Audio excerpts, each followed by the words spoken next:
Hello guys, मेरा नाम है युवराज। आज मैं आपको मेरा ऑनलाइन असेसमेंट जो इन्फोसिस का ना उसका एक्सपीरियंस और एग्ज़ाम में जो क्वेश्चंस आए थे उसके बारे में शेयर करना चाहता हूँ। तो मुझे ना 19 नवंबर को मेरा टीएनपी ग्रुप से मैसेज आया कि अब मेरा एग्ज़ाम 21 नवंबर में है।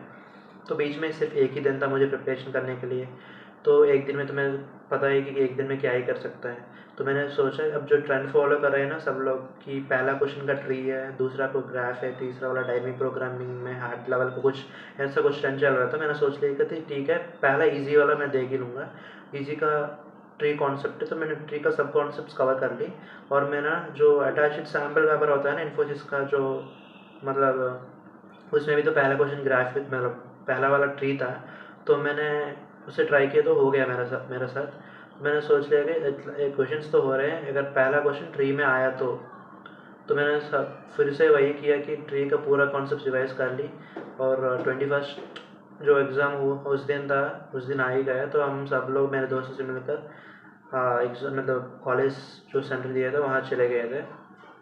जर्नी 3 आवर्स था गाइस, बहुत ही इरिटेटिंग जर्नी था। बस में जाना पड़ता है, बहुत ही ट्रैफिक था सुबह सुबह ही। तो ऐसा कुछ हुआ था और हमारा स्लॉट 2 था। तो हमें ना वेट करना है, तो हम हमारे लिए एक लैब दे दिया। जो भी स्लॉट 2 के बंदे हैं उनके लिए एक लैब एलोकेट कर दिया, वहाँ वाईफाई भी यूज़ कर सकते हो। तो प्रिपरेशन आप वहाँ कर सकते हो। मैंने वही किया, सिर्फ फिर से जो डीप मतलब ट्रीज़ का जो कॉन्सेप्ट्स मैंने कल पढ़ा था उसको भी को रिवाइज कर रहा था, ये उम्मीद करके कि पहला क्वेश्चन अगर ट्री है तो मैं पक्का कर लूँगा यार। इतना इतना तो मैंने उम्मीद रखा था उस पेपर में। जब मुझे क्वेश्चन पेपर मिला, मतलब मैंने देखा पहला क्वेश्चन वाला, तोते उड़ गए, क्योंकि पहला क्वेश्चन था 2D typing with intervals, dynamic programming का क्वेश्चन था पहला वाला। और दूसरा का तो ग्राफ्स है। तीसरा वाला हार्ड लेवल का वो वाला था ट्रीज। ट्रीज में ही पूछा पर वो डिफ़िकल्टी लेवल का था यार। मैंने जितना प्रिपेयर किया ना मतलब इजी के लिए, कुछ भी नहीं आया। मेरा पूरी उम्मीदें बर्बाद हो गई वहाँ तो।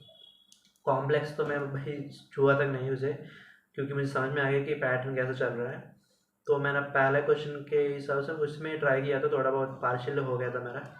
तो मेरा प्रॉब्लम ये हुआ ना वो, हाँ लाइक सेंटर एग्जाम कॉलेज में हमको रफ शीट नहीं मिला था करने के लिए। वो ये मान रहे थे कि सबको मतलब सबके क्वेश्चन एक ही थे वहाँ जो भी एग्ज़ाम दे रहे हो उस स्लॉट में। तो उन्होंने बोला कि अगर हमने रफ शीट दे दी तो कोड एक्सचेंज कर लोगे आप, तो आपको रफ शीट प्रोवाइड नहीं कर पाएंगे। तो मुझे मतलब क्या ही बोलोगे आप बताओ। ये जो हार्ड लेवल का क्वेश्चन आपको करना पड़ता है और वो भी बिना रफ शीट का, आप क्या ही उम्मीद रख सकते हो आप बताओ। ऐसा ही कुछ चल गया। और बाहर जब मैं आया था सबका यही हालत था यार, किसी ने भी एक क्वेश्चन नहीं किया। मेरे फ्रेंड्स तो लिटरली ये बोल रहे थे कि यार मुझे एक बंदा दिखा दो उसने एक क्वेश्चन कर दी, जो भी तू पूछेगा मैं कर लूँगा, ऐसा कुछ मुझे चैलेंज कर रहे थे। मैंने कई सारे मतलब बंदे के पास गया था, पूछ रहा था जनरली कितना क्वेश्चन किए थे। सभी का एक ही आंसर है, जीरो था। क्योंकि पब्लिक जो टेस्ट केसेस होते हैं ना उनको करने के लिए उनका बहुत ही टाइम लग गया है, मतलब बहुत ही टाइम हो गया है। और हिडन का तो भाई बाद ही नहीं बनता है, किसी ने भी नहीं किया है। मतलब पेपर उस लेवल का डिफिकल्टी था।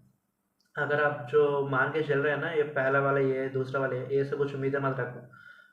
मेरा यही बोलना था। मैं क्योंकि मैंने खुद, अगर मेरे पास 7 दिन भी मिल गए ना उसे एक ही कॉन्सेप्ट में फुल में घुस ही जाऊंगा यार। एटलीस्ट मैं ट्री हार्ड लेवल कर ही लेता, क्योंकि मुझे एक ही दिन मिला। तो मैंने ऊपर ऊपर देख लिया ट्री में और क्वेश्चंस तो हो रहे थे इजी वाले। मैंने सोचा मैं कर ही लूँगा, पर नहीं, बहुत ही डिफिकल्ट क्वेश्चन मिले थे।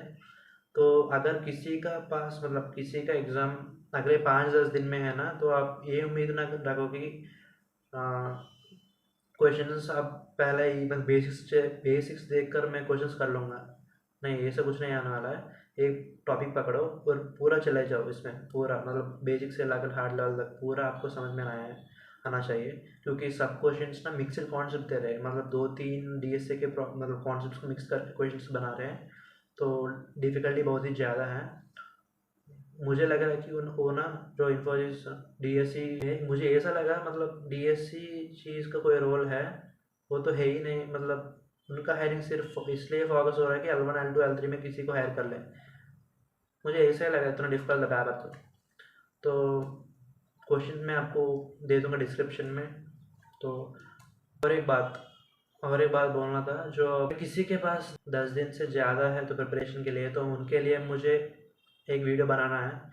मतलब उस वीडियो में मैं आपको जो कॉन्सेप्ट्स, मिक्सड कॉन्सेप्ट है ना, जो मतलब मैंने पैटर्न ऑब्जर्व किए हैं, मेरे दोस्तों ने बोला है कई दूसरे कॉलेज से, उन पैटर्न्स को ऑब्जर्व करके कोई कॉन्सेप्ट्स रिलेटेड का क्वेश्चन हमने बनाया है। 20 क्वेश्चन ऐसे क्वेश्चन है जो अगर आप कर लोगे तो थोड़ा बहुत आपका आइडिया लग जाएगा कि किस तरह का क्वेश्चन आप वहाँ उम्मीद कर सकते हो एग्ज़ाम पे। तो थोड़ा बहुत आप ट्राई तो कर सकते हैं। अब ये मान के मत चलो कि अब लीड कोड का एवरी इजी कब मैं करके लीड कोड ओपन करूँगा और इजी क्वेश्चन सॉल्व कर दूँ तो मेरा ये मतलब ये वाला टेस्ट निकल जाएगा। नहीं, अगर आप मीडियम कर लो, हार्ड भी कर लो, तब भी ये नहीं होने वाला है। ये कोड फोर्सेस का 1800 प्लस का लेवल ही है, उससे भी ज़्यादा है। अगर मतलब मान के चलो तो उम्मीदें नहीं रखो तो, पर मैं मेरी तो बोलना है मिक्सड कॉन्सेप्ट्स को ट्राई करो।